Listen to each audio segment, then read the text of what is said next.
우리가 알거니와 모른 율법이 말하는 바는 율법 아래에 있는 자들에게 말하는 것이니 이는 모든 입을 막고 온 세상으로 하나님의 심판 아래에 있게 하려 함이라. 그러므로 율법의 행위로 그의 앞에 의롭다 하심을 얻을 육체가 없나니 율법으로는 죄를 깨달음이니라. 이제는 율법 외에 하나님의 한 의가 나타났으니 율법과 선지자들에게 증거를 받은 것이라. 곧 예수 그리스도를 믿음으로 말미암아 모든 믿는 자에게 미치는 하나님의 의니 차별이 없느니라. 모든 사람이 죄를 범하였음에 하나님의 영광에 이르지 못하더니 그리스도 예수 안에 있는 속량으로 말미암아 하나님의 은혜로 값없이 의롭다 하심을 얻은 자 되었느니라.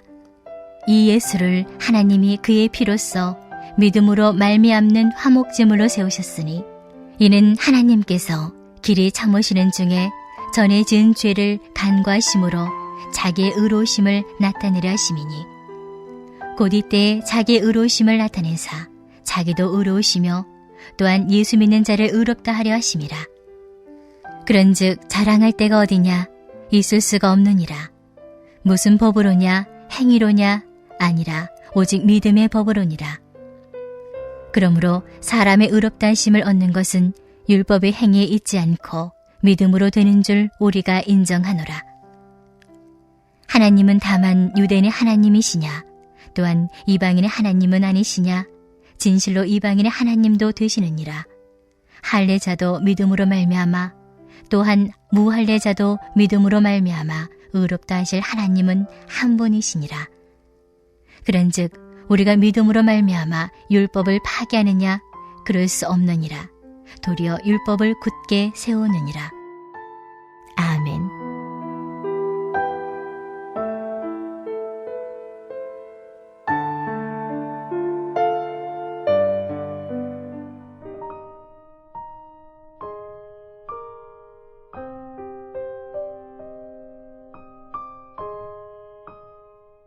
우리가 로마서 1장부터 이제 주일에는 로마서 16장을 먼저 시작했지만 3장 18절까지만 본다면은 우리는 모두 죄인이구나. 3장 10절부터 보시면요, 여러분 눈으로 한번 보시기 바랍니다. 의인은 없나니 하나도 없고 깨닫는 자도 없고 하나님을 찾는 자도 없고 다 치우쳐 함께 무익하게 되고 우리는 아무런 구원의 근거가 없구나 하는 것을 깨닫습니다. 만약에 로마서가 3장 18절에서 끝나버렸다면 정말로 허무할 것입니다. 도대체 이게 성경 말씀인가? 그런데 이제 3장 19절부터는 지금까지는 죄를 깨닫게 하기 위한, 그러니까 로마 사람들은 로마 사람의 의를 주장했고 유대인들은 유대인의 의를 주장했는데 모든 사람이 죄인이다. 23절에 나왔죠. 그런데 23절에 모든 사람이 죄인이다라고 말하기 전에 바로 한 절 앞에서 먼저 이것을 말씀하셨습니다. 22절 보시겠습니까? 곧 예수 그리스도를 믿음으로 말미암아 모든 믿는 자에게 미치는 하나님의 의인이 차별이 없느니라. 23절에도 모든이 나왔지만 먼저 모든 자에게 의를 주신다고 했습니다. 저도 요새 텔레비전 뉴스를 잘 보지 않는데 어제는 유튜브 인터넷 뉴스 같은 것도 잘 보지 않고 있다가 집에 가서 밤 11시쯤 집에 가는 길에 라디오를 들으니까 미국이 정말 그린란드 땅을 차지할 거야? 그린란드는 덴마크가 주관하고 있는 땅이지 않습니까? 그래서 오늘 아침에 소식을 들으니까 그린란드 땅에 덴마크 군대도 갔고 스웨덴 군대도 갔고 스페인도 보낼 것이고 영국까지도 군대를 보낼 것이다. 누구랑 싸우려고? 혹시 모를 미국이랑 싸우려고. 우리가 들어보지 못한 일들이 세상에서 일어나고 있습니다. 여러분, 사람은 끝까지 동맹 그거 믿을 수 있습니까? 지금 보면 믿을 수가 없어요. 하나님께서 모든 사람을 구원하시는 의를 먼저 말씀하셨습니다. 그래서 어떤 특정한 세력을 붙들고 우리는 이것만 믿으면 돼. 그건 하나님께 우리가 부끄러운 거 아닙니까? 하나님이 내가 언제 그런 거 믿으려고 했냐? 의를 먼저 말씀하셨습니다. 어디에서 나온 것인가? 예수 그리스도를 믿음으로 말미암아. 제가 3월 혹은 4월까지 요한계시록 말씀을 보려고 하는데 하나님께서 우리가 뭘 붙들고 있어야 되는지를 한번 잘 살펴보시기를 바랍니다. 자, 오늘 3장 19절부터는 크게 말하면 그래도 율법이라는 것이 중요하다는 주제 속에 예수님의 의가 들어가고 있습니다. 물론 예수님의 의가 더 큰 것이지만 유대인들이 율법이 너무 중요하다고 생각하니까 우리는 율법 때문에 지금까지 살아왔는데 그 율법이 소용없다고 그러면 어떡합니까에 대한 대답이 오늘 3장 19절부터 31절에 전제가 되는 것입니다. 율법이 뭘까? 여러분 집에 거울 있으시죠? 거울 앞에 내가 눈에 보이는 건 괜찮죠. 어젯밤에 제가 기름을 만지다가 손에 기름이 많이 부는데 이게 냄새가 한참 오래 가더라고요. 내 눈에 보이는 건 괜찮아요. 그런데 거울이 없으면 내 얼굴을 볼 수가 없잖아요. 여러분 얼굴 볼 수 있습니까? 눈을 어떻게 잠깐 떼서 위로 해서 볼 수 있습니까? 율법은 거울과 같은 것입니다. 우리 삶을 자꾸 돌아보게 하는 것입니다. 하나님의 말씀 앞에서. 지금 이 시대에는 신약 성경은 제대로 없었던 때고요. 유대인들에게 구약 성경이 있었습니다. 특히 모세오경을 그들은 어디를 가든지 모세오경을 양피지에 말아서 두꺼운 뭉치를 들고 다녔어요. 그래서 어디 갑자기 피난 가야 될 일이 있으면 가족이 그 모세오경 한 뭉치씩 들고 도망가는 것입니다. 다른 제사는 챙길 것도 없고 챙길 수도 없고 가서 또 율법을 비춰보면서 사는 것입니다. 얼굴에 비춰보고 내 얼굴에 뭐가 묻었구나. 하나님의 말씀에 나를 비춰보는 그것이 율법이기 때문에 율법은 분명히 선한 역할을 합니다. 여러분 그런데 오늘날에는 우리가 볼 수 없는 것을 볼 수 있는 또 다른 기술들이 있죠. 병원에 가면 우리 몸을 사진 찍어서 여기 이런 장기에 이런 문제가 있네요. 이거 수술해야 되겠습니다. 우리 질병을 진단할 수 있습니다. 그런데 진단을 다 했습니다. 이 심장에도 이런 좀 문제가 있는 것 같고요. 이 위장에도 이런 문제가 있는 것 같습니다. 진단은 다 했는데 의사의 마지막 말이 그런데 치료는 할 수 없습니다. 그럼 얼마나 절망이겠습니까? 겉으로는 멀쩡해 보이는데 내 속에 그런 일들이 있었구나, 내 몸 속에. 그런데 치료는 할 수 없다면 하나님은 진단에서 끝나지 않고 치료하십니다. 그것이 21절 봅니다. 이제는 율법 외에 하나님의 한 의가 나타났으니 율법이 너희 죄를 비춰보는 것이었다면 이제는 하나님께서 한 의, 온 세상에 하나님의 의는 하나뿐입니다. 예수 그리스도시죠. 율법과 선지자들에게 증거를 받은 것이나 율법의 역할이 있다. 우리 죄를 알게 하는 것이다. 그런데 율법은 치료할 수가 없다. 치료는 하나님의 의로, 다르게 말하면 하나님의 은혜로 예수를 통하여서 하는 것이다. 로마서의 이 결론은 수십 번 반복됩니다. 자, 이번에는 24절 볼까요? 그리스도 예수 안에 있는 속량으로 말미암아 하나님의 은혜로 값없이 의롭다 하심을 얻은 자 되었느니라. 속량이라는 말은 제가 주일에도 말씀드렸는데 우리가 갚을 수 없는 돈입니다. 빚이 몇백만 원, 몇천만 원, 개인의 빚이라면 몇억 수준이라 어떻게 용을 써서 갚을 생각을 하지. 여러분 빚이 한 600조 있다고 생각해 보십시오. 우리나라 1년 예산이 아마 그쯤 될 텐데 그걸 개인이 갚을 수 있습니까? 전 세계의 제일 부자도 지금 재산이 200조가 되지 않거든요. 세계에 아무리 부자가 와도 갚을 수 없습니다. 그런데 깨끗하게 갚아준다는 것입니다. 그게 속량입니다. 속량. 속량은 하나님께서 이 노예를 풀어주고 어떤 노예의 주인이 노예를 풀어주고 혹은 다른 사람이 그 값을 지불하고 노예로서는 갚을 수 없는 돈이라고 했죠. 왜냐하면 노예가 자기의 남은 인생의 연수만큼 지금 10살이에요. 그럼 60살까지 노예로 산다라는 로마 시대의 기준이었는데 그러면 그 나머지 50년 동안을 지급해야 돼요. 일당으로. 우리 일당으로 말하면 지금 한 10만 원 받죠. 우리나라에서. 나가서 8시간 정도 일하면 8만 원 정도 받는다 칩시다. 그러면 8만 원씩 40년을 곱하면 어마어마한 돈이겠죠. 그러니까 노예는 스스로 갚을 수가 없습니다. 그런데 누군가가 정말로 노예가 필요해서 노예를 살 때는 큰 돈을 가진 사람이겠죠. 당연히 다 사고 나서 주인에게 지불하고 나서 노예 문서가 있겠죠. 찢어버리는 것입니다. 자, 이제 당신의 노예 문서는 찢어졌습니다. 거기까지가 속량입니다. 근데 그렇게 많은 값을 치르고도 우리에게 말할 때는요, 값 없이, 여러분 이건 우리가 얻을 때 값이 없는 것입니다. 하나님의 입장에서는 아들을 내어놓은 것입니다. 그래서 사람들이 흔히 표현 가운데 구원은 공짜다. 맞는 표현일 수도 있지만요, 값을 치른 사람의 입장에서는 말도 안 되는 얘기죠. 공짜가 아니라 모든 것을 지불하고 우리에게 은혜를 베푸시는 것입니다. 그러시고 나서 하나님이 생색을 좀 내셔야 되지 않나요? 제 표현으로는. 그럼 우리가 뭘 좀 하고 나면 생색 내잖아요. 내가 조금 선물 하나 했어. 내가 축의금 좀 많이 넣었어. 고생했잖아. 내가 장례식 부의금 뭐 조금 해서 전화를 받으면 아이고 뭔 부의금을 그렇게 많이 하셨습니까? 아이 뭐 조금 넣었어 라는 말이지만 사실은 조그마한 생색이 들어있는데 25절 봅니다. 이 예수를 하나님이 그의 피로써 믿음으로 말미암는 화목 제물로 세우셨으니 이는 하나님께서 길이 참으시는 중에 전에 지은 죄를 간과하심이라. 속량하신 하나님이 간과하심이라.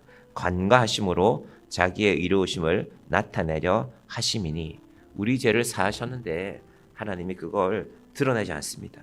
제가 그래서 이 간과한다는 표현을 봐주시는 하나님이라고. 여러분 항상 생각하면 하나님은 우리를 봐주십니다. 그래서 여러분의 우리가 그 하나님을 믿게 되면 하나님 오늘도 제가 봐주셔서 살았네요. 자, 오늘 본문의 중요한 단어 중에 하나가요. 사실은 차별인데 22절에 차별이 나오죠.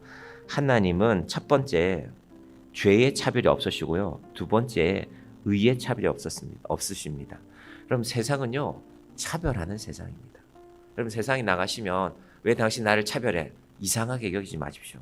세상에 있는 사람들은 다 차별합니다. 외모로 차별하고 어느 학교 나왔냐 이런 걸로 차별하고 직업으로 차별하고 소유로 차별합니다. 왜 사람들이 열심히 살까요? 차별당하기 싫어서. 내가 차별당하기 싫어서 열심히 사는 것이 곰곰이 생각해 보면 인생입니다. 여러분 그런데 신약 성경이 시작하는 마태복음 1장을 보면요. 유대인들이 깜짝 놀랍니다. 왜냐하면 1장에 나오는 이름들 때문입니다. 아브라함, 다윗, 야곱, 모세 이런 이름들이 나오는 것이 당연한 것이죠. 그런데 어떤 이름들이 나온다고 했습니까? 여인들. 그것도 이스라엘 사람들이 아니 이런 사람들이 우리 조상이었어? 우리 할머니였어? 아 그건 좀 부끄러운데 라고 여기는 사람들. 다말, 라합, 룻, 바세바 이런 사람들을 버젓이 적보에 올려놓습니다. 이건 무슨 말일까요? 예수님은 차별하지 않겠다고 선포하면서 오시는 것입니다. 그래서 그 예수님 앞에 우리가 예수를 믿는다는 것은 나도 우리가 차별을 안 할 수는 없죠. 그래도 생각하는 것입니다. 그것이 바로 예수 믿음의 증거가 되는 것입니다. 하나님께서 죄로 인해서 우리는 우리의 죄도 차별하거든요. 우리의 죄는 어떻게 차별합니까? 세상에 재밌는 얘기가 있잖아요. 내가 하는 건 로맨스, 네가 하는 건 불륜. 그래서 다른 사람들이 한 건 다 죄입니다. 큰 죄지요. 내가 한 건 이건 작은 죄야. 실수야 실수. 그게 아니라 모든 사람이 죄인이다. 하나님께서 그래서 죄도 차별하지 않으시고요. 의도 차별하지 않으십니다. 왜 사람들이 죄를 차별할까요? 이게 용서받기 힘들다는 걸 알거든요. 그래서 내 죄는 자꾸 줄이고 싶어 합니다. 근데 아무리 내 죄를 줄여도 하나님의 기준에서는 용납이 되지 않습니다. 여러분 그래서 우리가 우리 스스로를 항상 생각하시기를요. 괜찮은 죄인. 로마 3장에 그 얘기로 시작된 거거든요.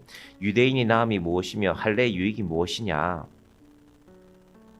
두 가지 전제라고 했습니다. 첫 번째는 우리가 나를 좀 괜찮은 사람이라고 생각하고 싶습니다. 그 기준이요. 내 죄는 좀 작고 저 사람 죄는 좀 커. 저 사람 문제야. 라는 것이 그 기준이고 인간의 기준이고요.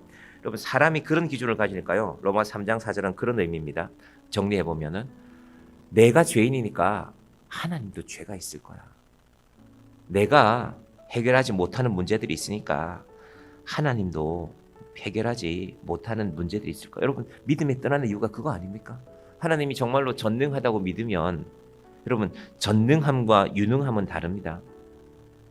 제가 요한계시록 설교할 때 하려고 말씀드릴 때 하려고 어제 동영상을 하나 준비해 봤는데 의사들이 급한 환자가 오면 심장이 멈추면 심폐소생술 하잖아요. 그 막 움직이는 환자 실린 휠체어 위에 올라가서 큰 사고를 당해서 사람이 왔습니다. 소방관들이 사람을 데려왔습니다. 그럼 의사가 병원 입구에서부터 그 침대 위에 올라타서 심폐소생술 하죠. 살려내려고. 근데 그 기간이 정해져 있거든요. 정확한 시간은 모르겠지만 의사들은 그 시간, 그러니까 위에 올라타고 심폐소생술을 하는 사람은 정신이 없습니다. 살려내려고. 근데 옆에 있는 의사가 말합니다. 쌤 이제 그만하셔야 됩니다. 더 이상 가망성이 없기 때문에. 여러분 의사들은 유능한 사람 아닙니까? 지금 대한민국 부모들이 자식이 의사 된다면 제일 좋아하잖아요. 유능한 것과 전능한 것은 다릅니다. 의사가 심폐소생술을 10시간, 20시간 해도 유능한 사람은 생명을 살려낼 수는 없습니다. 하나님은 전능하신 하나님입니다. 의도 차별이 없고 죄도 차별이 없고 세상의 사람 가운데는 그런 분이 없습니다. 그럼 부모도 자식 차별하지 않습니까? 때로는 부모는 자식을 사랑하지만 때로는 자식 차별하잖아요.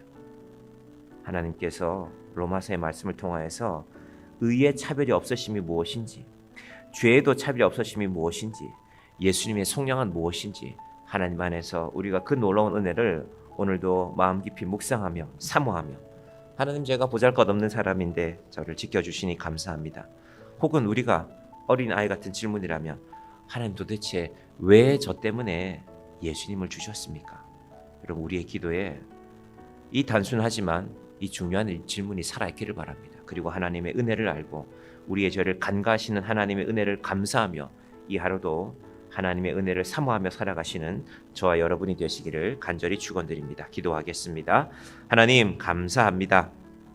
로마서 3장 18절까지 말씀만 보면 도대체 우리는 살아날 길이 없는 사람들입니다. 의인은 없나니 하나도 없고 깨닫는 자도 없고 하나님을 찾는 자도 없고 다 치우쳐 무익하게 되고 선을 행하는 자는 없나니 하나도 없다고 성경은 말씀하고 있습니다. 또 우리는 우리의 입술을 열 때마다 죄를 짓는 사람들이라고, 그들의 목구멍은 열린 무덤이라고 말하고 있습니다. 아버지 하나님, 오늘도 우리가 우리의 입을 열어서 무언가 말을 할 텐데 우리의 입을 지켜주시옵소서. 우리는 죄인입니다. 우리는 괜찮다고 생각하지만 괜찮은 죄인입니다. 아무리 우리가 괜찮아도 죄인이기 때문에 하나님께서 우리를 살려두실 수가 없습니다. 죽은 자들입니다. 그런데 하나님께서 의를 먼저 말씀하셨습니다. 예수 그리스도를 믿음으로 말미암아 모든 믿는 자에게 미치는 하나님의 의인이 차별이 없느니라. 아버지 하나님, 우리에게 이 믿음을 허락하여 주심 감사합니다.